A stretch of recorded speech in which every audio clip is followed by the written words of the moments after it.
Mana Teknopova 6 bang? Bahas Teknopova 6 di tagi. Teknopova 6 gue mana bang? Teknopova 6 UGB LMBJ. Banyak bang dari kalian yang minta gue bahas nih HP. Mari kita bahas. Rilisnya tahun 2024 bulan April, tersedia 3 varian warna. Ada Inter Blue, Comet Green, Meteor Grey. Punya bobot yang lumayan enteng di 195 gram. Gue kira bakal berat. Punya desain yang mirip varian King Phoenix GT. Mentang-mentang satu perusahaan buat desain sembarangan. Bagian belakang punya dynamic light effect, muncul ketika ada notifikasi dan charging. Punya layar AMOLED, refresh rate-nya udah 120Hz, peak brightness-nya tembus di 1300 nits. BTW, resolusinya udah Full HD+. Varian memorinya cuma ada satu ya, 8/256 GB. Kalau di official store-nya, harganya di 2,1 sampai 2,3. Udah UFS 2.2. Kamera belakang punya resolusi 108 megapiksel, udah support perekaman 2K 30 fps dan 1080p 60 fps. Beberapa hasil fotonya. Nih gue udah nemu foto bagus nih pakai POVA 6. Dan punya kamera depan 32 megapiksel, udah support perekaman 2K 30 fps dan 1080p 60 fps. BTW, punya LCD flash juga loh.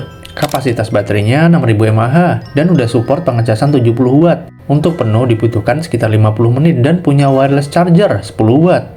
Tambahan, speakernya udah stereo, pakai Dolby Atmos, konektivitasnya masih 4G, support micro SD, ada jack audionya 3.5, support NFC, support OTG, gyronya udah hardware. BTW, belum support bypass charging ya. Kalau kalian mau cari bypass charging, ambil varian yang Pro. Fingerprintnya di layar, udah support Android 14, dan dapat update security 2 tahun, dan 2 kali Android update. Coba kalian tebak pakai chipset apa? Ya, betul, MediaTek G99 Ultimate, 6 nanometer, dan dapat Antutu di angka 433.000. Untuk tes game MLBB, frame rate yang didapat di Super 90 fps, sedangkan grafiknya udah dapat Ultra. Untuk FPS, rata-rata yang didapat 70-80 fps. PUBG Mobile Smooth Ultra, FPS yang didapat kisaran di 38-40 fps.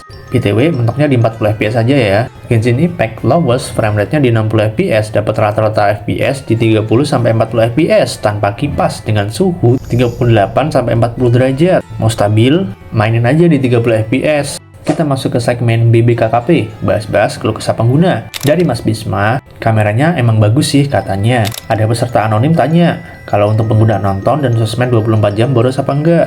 Mas Bandot bilang, boros kan tinggal dicas. Poinnya bukan di situ ya Mas Bandot. Kata Mas Ronnie Rogers, boros. Apa emang gacha ya? Ada yang bilang awet, ada yang bilang boros. Mas Rahmat bilang, kayaknya beneran gacha, soalnya dia main game dari baterai 100% ke 15% bisa puas main 7 jam. Buset. Dari Mas Reza, boros banget POVA 6. Dari Mas Jaja, 6000 mAh, serasa 4000 mAh. Tunggu dulu ya, tenang dulu kalian. Jangan langsung kasih kesimpulan.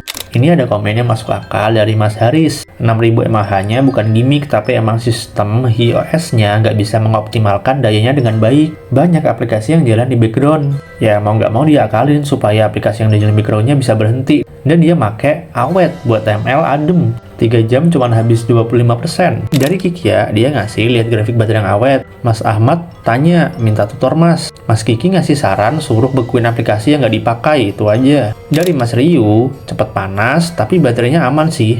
Mas Gun bilang, punya dia aman aja, nggak sampai panas kok. Bang Arjo juga bilang, bener punya dia juga anget, aman. Mas Ryu bilang, punya gue anget, padahal APK-nya cuma itu aja. Bang Arjo tanya, kok bisa? Bang Razi bilang dia main hok berjam-jam nggak panas, anget dikit doang. Bang Prima juga bilang punya dia tidak panas, push terus. Untuk isu panas, beda-beda pengguna ya. Tapi kebanyakan rata-rata bilang nggak sampai panas, paling cuma anget doang ya. Itu hal yang wajar menurut gua. Oke, kita bahas dari segi kelemahan. Dari data yang gue riset, yang pertama itu baterai yang boros, rata-rata usernya ngeluhin. Tapi menurut gua, opini dari Mas Haris ini tadi masuk akal. Sepertinya OS-nya belum bisa ngoptimalin daya baterainya, sehingga banyak APK yang berjalan di latar belakang. Dan mau nggak mau emang harus diakalin. Ya, semoga update kedepannya bisa di-fix dah ini. Tapi di sisi lain juga, ada yang bilang baterainya awet. Apakah ini tergantung penggunaan? Belum ada fitur bypass charging. Ini sangat disayangkan ya, kenapa harus dipisah sama varian Pro-nya? Jujur, gue cuma nemuin ini aja. Bahkan, gue riset keluh kesah penggunaannya cuma ngeluhin baterainya aja. Nggak ada yang lain, paling cuma ketika main game anget. Itu hal yang wajar menurut gue. Kelebihannya, OS-nya minim iklan dan aplikasi bawaannya dikit. Bobotnya lumayan enteng, padahal baterainya gede. Kamera yang bagus kalau kata user-usernya. Speakernya udah Dolby Atmos, Fingerprint in display. Kesimpulan, apakah nih HP cocok buat game? Ya, tipis-tipis. Masih bisa lah, kayak MLBB, PUBG. Kalau Genshin, sadar diri aja dah. Mainin di grafik medium 30 fps aja, nggak usah digeber. Kalau untuk daily juga kameranya bagus sih menurut gua. Baterainya juga gede, apalagi casnya juga ngebut. Itu aja sih pendapat dari gua soal nih HP. Kalau salah atau kalian mau nambahin, silahkan di kolom komen. Gue Aka, sampai jumpa lagi di seputar teknologi.